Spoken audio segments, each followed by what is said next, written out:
Halo teman-teman, selamat datang di channel Wadus, Wawasan Dunia Sekitar. Di channel ini kita akan bahas segala sesuatu yang ada di sekitar kita.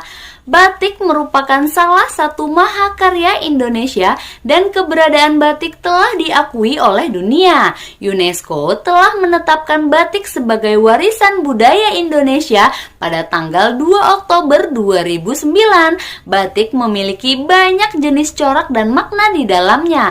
Motif parang dan kawung akan menjadi fokus pada video kali ini.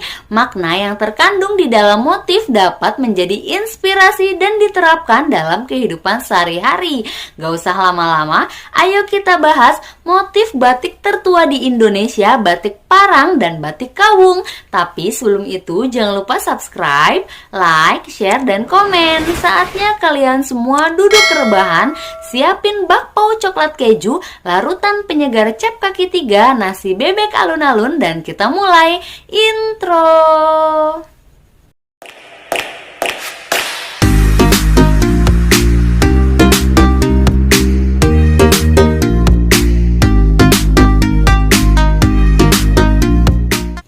Batik di Pulau Jawa dibagi menjadi dua. Yang pertama, batik pedalaman, yaitu batik yang berkembang di daerah pedalaman khususnya Yogyakarta dan Surakarta atau Solo. Batik ini biasa disebut batik keraton atau batik klasik. Motif dari batik pedalaman adalah motif Jawa Hindu, yakni ornamen-ornamen candi yang ada di daerah Yogyakarta dan Solo. Warna-warna yang digunakan pun warna natural seperti coklat, putih, dan biru dengan bulatan filosofi di mana kehidupan orang Jawa syarat akan filsafat kebudayaan yang sangat kental. Pemilihan motif dan warna juga tidak sembarangan karena syarat akan makna dan filosofi tersendiri. Yang kedua, batik pesisiran, batik yang berkembang di daerah pesisir di Pulau Jawa yaitu Cirebon, Pekalongan, dan Madura. Batik pesisiran banyak mendapat pengaruh budaya-budaya luar seperti Cina, India, dan Arab. Dalam pewarnaannya menggunakan warna-warna yang cerah seperti merah, hijau, biru, dan kuning. Motif batik terinspirasi dari apa yang dilihat seperti gambar kupu-kupu lengkap. Sekarang kita bahas yang pertama, sejarah dan makna motif batik parang. Batik parang merupakan salah satu motif batik yang paling tua di Indonesia.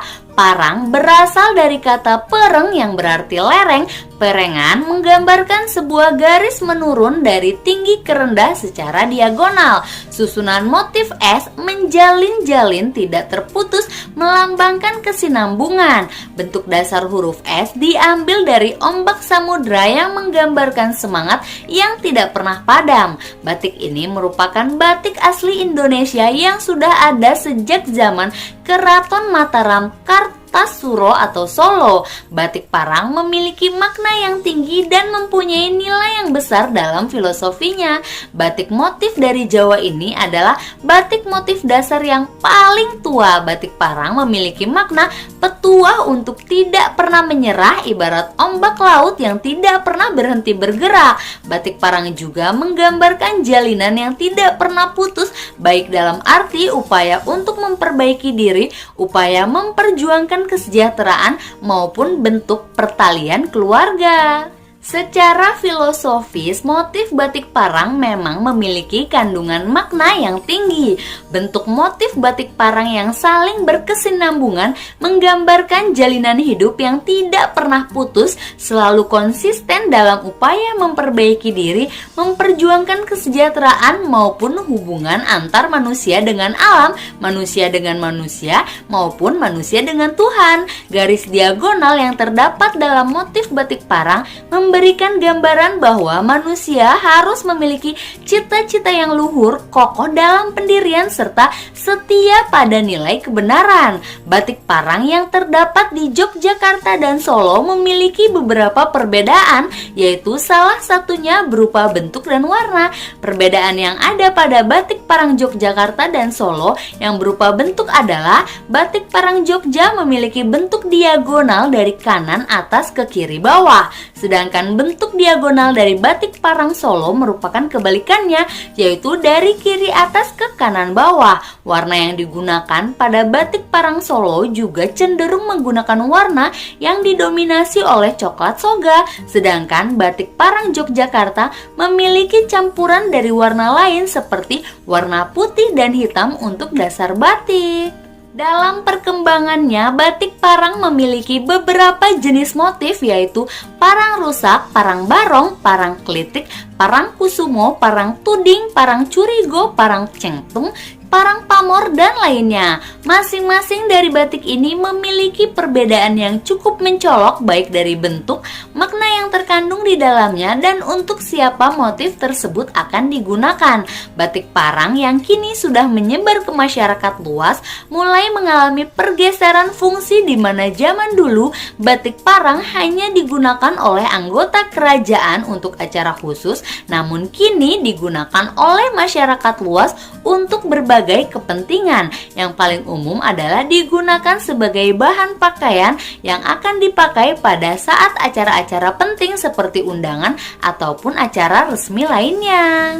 Lanjut kita bahas yang kedua, sejarah dan makna batik kawung. Motif kawung berpola bulatan mirip buah kelapa yang ditata rapi secara geometris. Gambar ini diinterpretasikan sebagai gambar bunga lotus dengan 4 lembar daun yang merekah melambangkan umur panjang dan kesucian, serta dilambangkan dengan 4 lingkaran atau elips mengelilingi lingkaran kecil sebagai pusat dengan susunan memanjang garis diagonal miring ke kiri atau kanan, melambangkan 4 arah mata angin yang berporos pada pusat kekuatan, yakni timur, matahari terbit lambang sumber kehidupan, utara, gunung, lambang tempat tinggal para dewa, tempat roh atau kematian, barat, matahari terbenam, turunnya keberuntungan, dan selatan, zenit atau puncak segalanya. Selain itu, kawung juga melambangkan kesederhanaan seorang raja yang senantiasa mengutamakan kesejahteraan rakyatnya.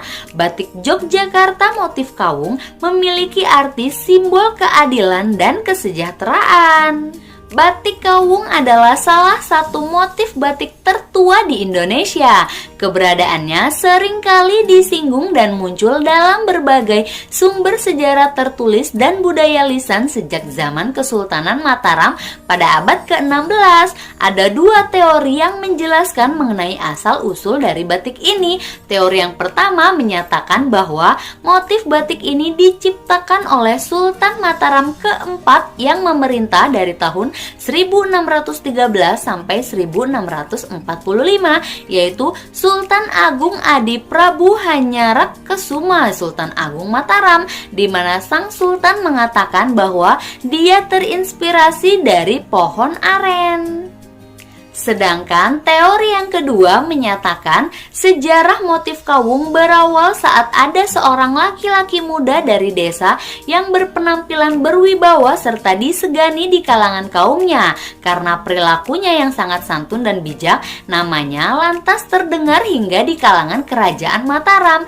Pihak kerajaan merasa penasaran dengan kemasyhuran pemuda ini, sehingga diutuslah pengawal untuk mengundang pemuda ini menghadap raja. Mendengar bahwa putranya diundang oleh raja, sang ibu merasa terharu dan menggantungkan banyak harapan. Ibu berpesan agar si pemuda ini bisa menjaga diri dan hawa nafsu serta tidak lupa akan asal-usulnya. Untuk itulah ibunya membuatkan batik dengan motif kawung dengan harapan putranya bisa menjadi manusia yang berguna bagi masyarakat.